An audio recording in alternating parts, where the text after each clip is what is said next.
Hi, my name is Cristal and I'm part of the Dashing Divas group. In the following roleplay, you will see a client from the aging population. Mary slash Pemba came into therapy because she was experiencing feelings of inadequacy at work and in being a good parent. She was also having trouble sleeping and she was becoming extremely isolated. When the client first came in, she was depressed and seemed to be suffering from empty nest syndrome due to her youngest daughter leaving off to college. Client has improved after 16 weeks of cognitive behavioral therapy. The contact of the agency is a community mental health center which provides therapies for individuals of all ages. In the following roleplay, you will see the termination phase. Enjoy!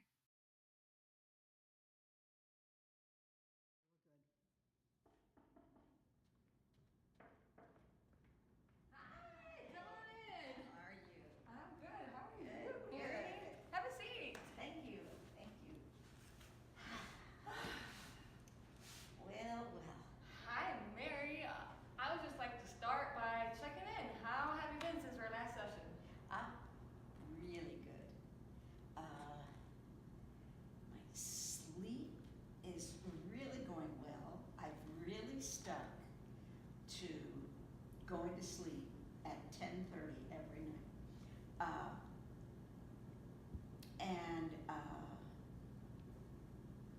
And I've still been taking the melatonin. Okay. I think that it had been working, so I don't want to, mess with what's working. If it's not broke, don't fix it. And so that has made a huge difference, and I'm sure my energy level and certainly I don't feel that depression. Really? Now, we had a few problems with the Skype, as you recall.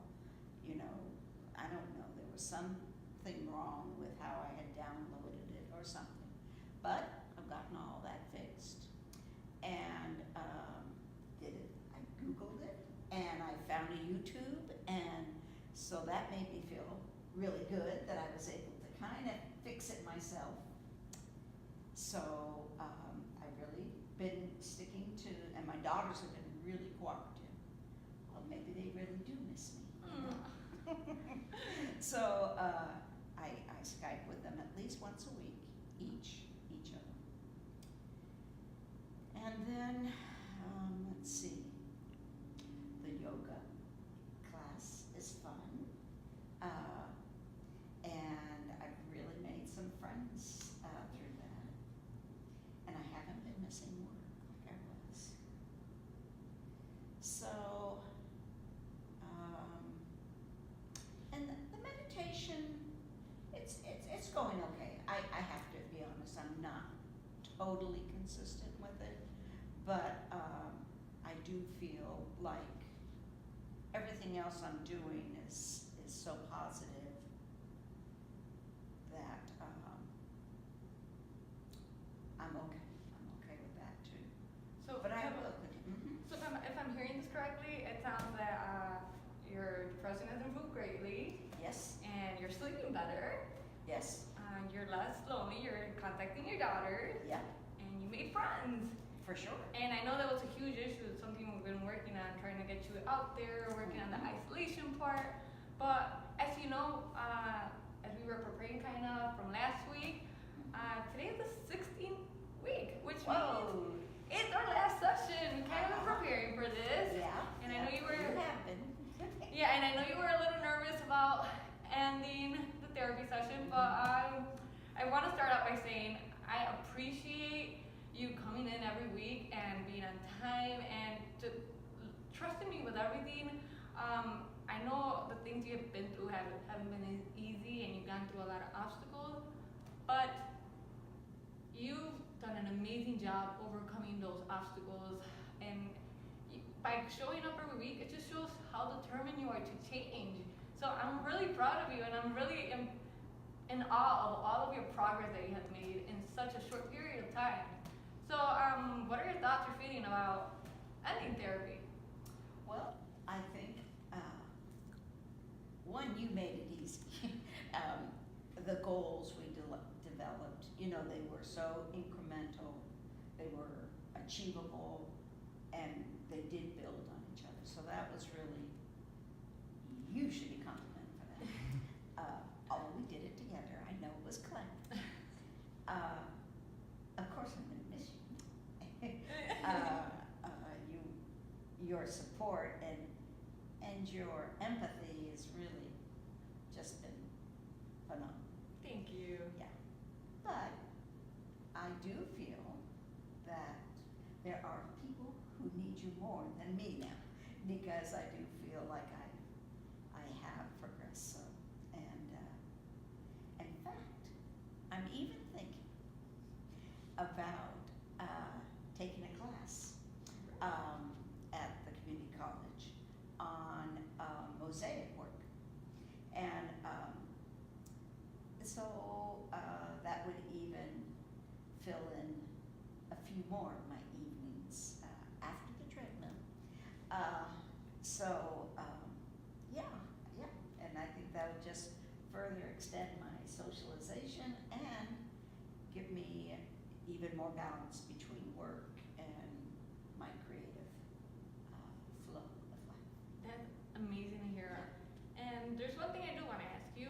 Now that you're not going to have me, what are some things that you're going to do in case you start feeling a little blue, in case issues just start to come up?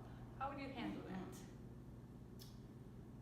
Well, first I am going to remember that some of those sensations are going to be coming from, as you pointed out, my thought processes, and that it isn't really perhaps my reality, and to work on my self-talk of positive messages. I think too, though, that my daughters will be willing to listen. Everybody has blue days, and so I don't think I'll overreact, hopefully, that I'll just be strong. Just be strong. What do you mean by that? Well, maybe strong wasn't the right word. Optimistic. Optimistic. Okay. And try to keep a lot of variety to my activities and my sleep time, unless it's really a fun thing. I do know that the kids are not going to be home for Thanksgiving, and so instead of allowing that to creep up on me and cause a problem, I have worked it out with a couple of my friends from yoga who don't have children, or they're not coming home or whatever, and we're going to have a vegan Thanksgiving. That's And so that I think was showed foresight on myself, rather than allowing it just to happen to me. Because in the past, maybe I've also done that, like kind of see they aren't coming, they don't care. No, that's not the case. They have their lives, and I have one too. So I have to take self-responsibility and stay motivated. I'm just in awe by your sense of understanding and how far you have come. But I understand that it could be a little rough not having your children at home, and it could be lonely sometimes. So I would like to provide you with an additional resource if you would be open for it. Absolutely. Since we're not going to be meeting weekly like Right. we usually have. So I know you just got a smartphone and you were really excited about downloading different apps. Sure. So there's this app called Meetup where if you download it, essentially all these people make groups, and it's just a whole bunch of strangers just coming together, people who are alone and want to do something together.